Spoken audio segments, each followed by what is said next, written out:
Hello, YouTube viewers, and welcome to our new YouTube channel, How You Livin' Really. The only channel and show like it on YouTube and the only one in the world. Anything that makes us uncomfortable. Well, it would be a nice, pleasing stroll through a museum and not much to talk about afterwards at lunch. It is. Frederick Douglass once said, America is its contradictions, all made up of its contradictions. And as a former slave, he understood that. The purpose of exhibiting history, representing history, is not just to show the good and the bad. That's, of course, true, and everyone here has said it. But it's to stimulate our curiosity, to ask a question that we haven't asked before, to confront us with evidence we haven't seen before, a story we never knew. That's what a museum should do. That's what people will then talk about as they leave. If all they learn is a patriotic story, then frankly, professionally, curators and historians have not done their jobs. We do not serve the state. We serve the practice of the creation and dissemination of knowledge. Thank you very much. Dr. Harty, you've taken a lot of heat today for saying that your love for America is complicated. I'd argue that all love is complicated because we're not perfect and the people we love aren't perfect. But can you see your complicated love also being unconditional? And what did you mean by complicated love? Sure, thank you, sir. The placard that was held up in a march during the summer of 2020, which I think we can all remember, said, "Loving America is loving America is complicated." I may be misremembering it slightly, and I used that slide in a number of my presentations because I believe you can do both. I believe that loving America can be complicated as an historian. I also believe that as an individual, my love for America is unconditional. Great. Thank you very much. Mr. Chairman, I yield back. Thank you, sir. And I would like to enter Saving America's story for the record. No objections. Ms. Stansbury, you're recognized. All right, well, it has been an interesting hearing, as these hearings always are, and so I have a lot of ground to cover. I want to just start out by, Mr. Chairman, inviting you to invite the entire committee to go down to the Smithsonian Museum. The American Smithsonian is a mere 2 miles from here, and I'd also like to invite some of my colleagues. If you want to come over, we can watch drag race, we can have some cocktails. I think you will have a different opinion once you watch it. Okay, but let's talk a little bit about the museum. I heard the testimony from the majority's witnesses today, and I have to say, I think probably most Americans, with all due respect, sirs, would have no idea what museums you're talking about, because that is not the museums as they are presented. And I think that, as many of my colleagues have stated today, if any of our colleagues had actually stepped foot in these museums in the last few weeks or months, they would actually know what's inside these museums. In fact, I go on a regular basis. I went twice over the last week. And I am curious, though none of my colleagues have stuck around to actually hear the rest of this hearing, how many people in this room have actually been to a Smithsonian museum in the last month or two? Audience? Oh, okay, all right. We got some people in here. Unfortunately, my Republican colleagues who felt this hearing was so important to schedule didn't even bother to wait to the end to answer the question, maybe because they couldn't. Now, let me take you on a very quick, brief virtual tour of the museum since we can't physically go over there. This is the Star-Spangled Banner. This is the American flag that is famous. It is one of the most prominently displayed exhibits at the American History Museum. This is Abraham Lincoln's hat. This is the desk that the Declaration of Independence was written on. If you have been to the Smithsonian Castle for the 250th birthday, which I was just a couple of weekends ago, it is right as you walk in. So to our colleague that didn't know it was there, go over to the castle. This is, of course, R2-D2, Star Wars. We've got some Star Wars fans. Ruby slippers. This is the first Wright flyer, the Wright brothers. And, of course, this is the command module of Apollo 11, which was instrumental in the first landing on the moon. That is American history, and this is what's featured in the American history and other museums of the Smithsonian. And so notwithstanding this crazy report that just got added into the record, and notwithstanding the insane testimony we heard today, I really do encourage every single person in America and across the world to come visit one of our greatest institutions in this country. Now, there was a lot of conversation today about what do race, gender, identity, culture have to do with the American story? That is the American story. We are the greatest nation on planet Earth. We are diverse. We are huge. We are filled with every language, every culture, every people on planet Earth who come here to aspire to the freedoms that are protected in that Declaration and that Constitution that is featured prominently in the Smithsonian Museum. But our museums are also keepers of our story in all its complexity and all its pain, and they are there to also reflect who we are as people. So if there's merchandise that celebrates being Latina, count me in. I want some. I'm gonna go down and get some. If there's merchandise celebrating the LGBTQ plus community, is that appropriate? Yes. It is appropriate because this is our country and we all belong here. And our colleagues don't get to decide who belongs and does not belong in this country, and whose history and whose culture and whose identities belong in our institutions. You get to decide that, the American people. And if my colleagues are so concerned about protecting children from sexualization, how about you arrest some of the criminals in the Epstein case? Maybe the president himself. If you're so concerned about the well-being of children in this country, how about you vote no against the bills that are trying to gut our education system, the bills that are trying to gut food assistance, the bills that are gutting healthcare instead of voting in favor of them? If you actually care about the children and people of this country, then let your votes and your actions speak for you. And vote no against the $95 billion package you're trying to move this week to send more of our children into war, in an illegal war.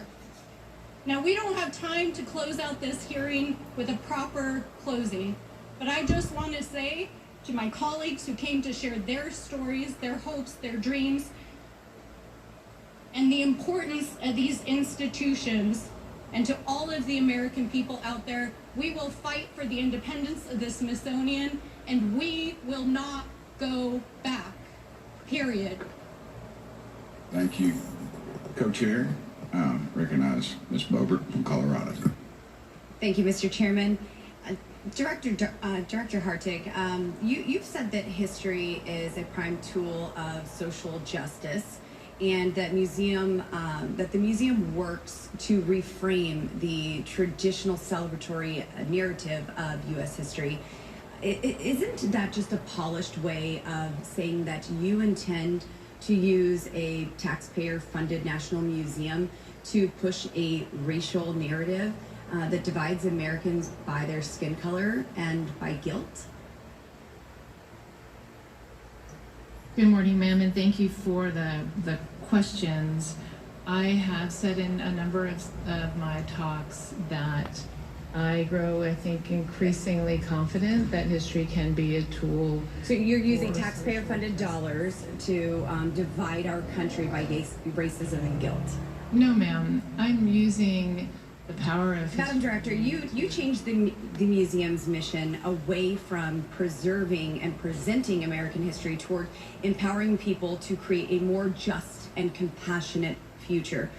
Who gave you the authority to turn the National Museum of American History into a vehicle for progressive political activism? So the Smithsonian is a nonpartisan institution. We're very proud of that. Who decides what is just, ma'am? I hope we can all agree that we want a just and compassionate future. We do so by preserving and sharing the stories of the past.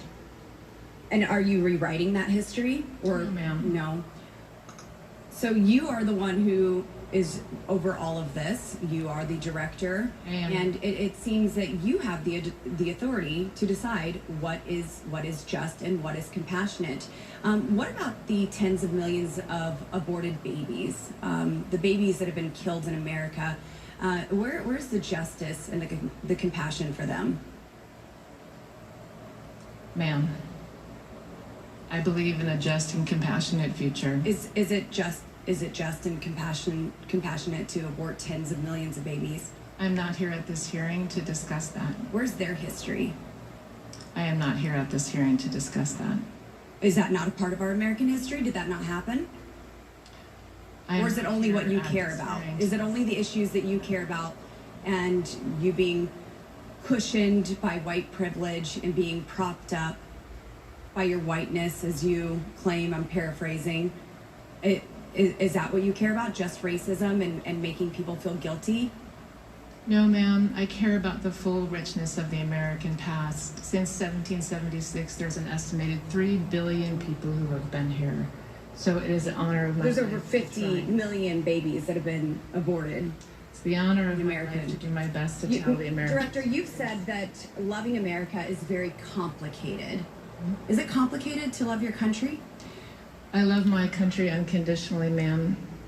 And okay, so the 250th anniversary of the Declaration, you said that that should be problematized.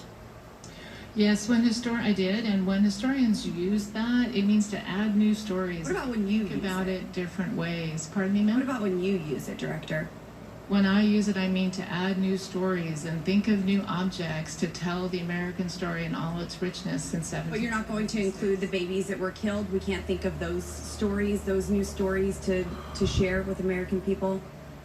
Ma'am, we are going to use the 2 million objects in our collection to tell the American story as fully as we can. There's over 50 billion more you can add to that. When I believe when the director of America's History Museum finds it complicated to love her country and wants to problematize its founding, I believe that that's the definition of undoing our shared national story. Would you agree? No, ma'am. Your museum has minimized or contextualized the founders primarily through slavery and exclusion while elevating narratives of conquest, systematic injustice, and resistance. Is there any version of the American founding you consider worthy of uncomplicated celebration, or is the entire project irredeemably tainted by your view? So the founding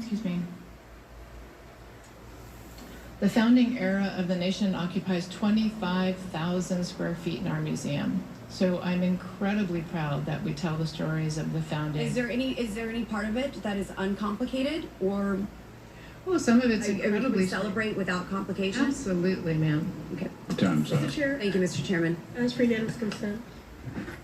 Unanimous consent to enter into the record an opinion piece authored by witness Professor Blight and published in the New York Times titled "Trump is Bending History to His Will. He Will Fail." So ordered.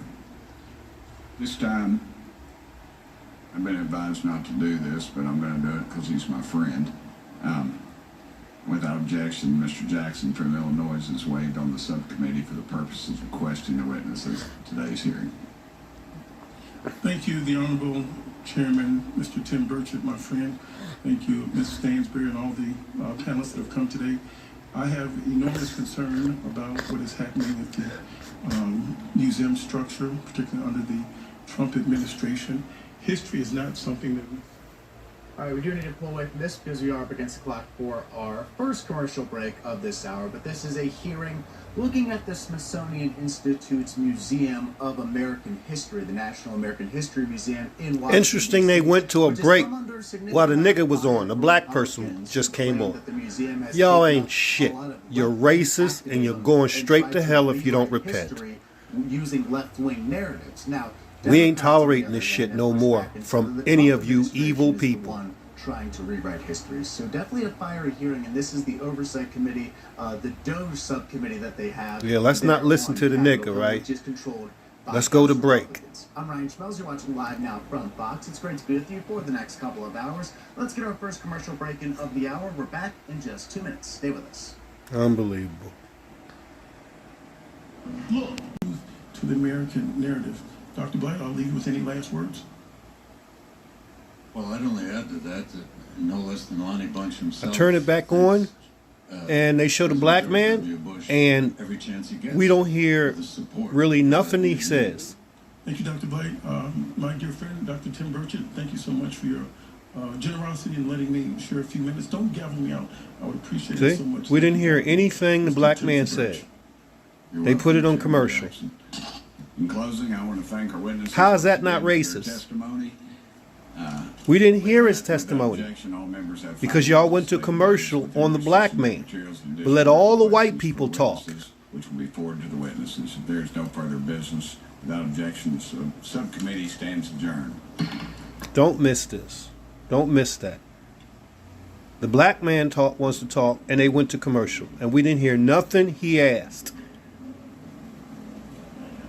All right, there you have it. The Doge subcommittee there discussing, quote, the examination of the Smithsonian's efforts to reshape the past. That was chaired by Congressman Tim Burchett. This is a subcommittee. And I'm gonna be honest with y'all, as a man of Yah, not fucking like these evil religions, but I'm gonna tell y'all the truth. The truth is this: we don't give a fuck what y'all believe, or what y'all think, or what y'all post, or what y'all display.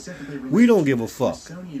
Yah knows, our Creator knows, your God knows, and you will be judged for your motherfucking evil ignorance that you purposely did to deceive every generation alive. Period. You want to talk? Email me. mbrministries@gmail.com. We don't fucking play. We don't play with evil. We don't play with wickedness. We're not playing at all. What is in the museum and how American history is. This life is not a game.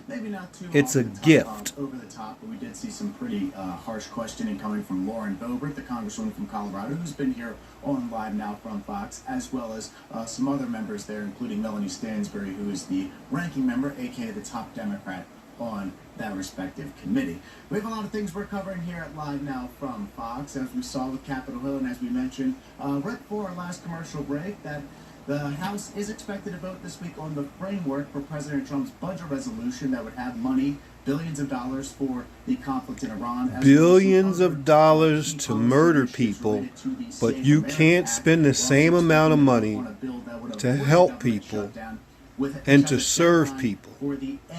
This is why the United States Government Corporation is a tyranny. They're evil. They're an evil kingdom, just like Rome.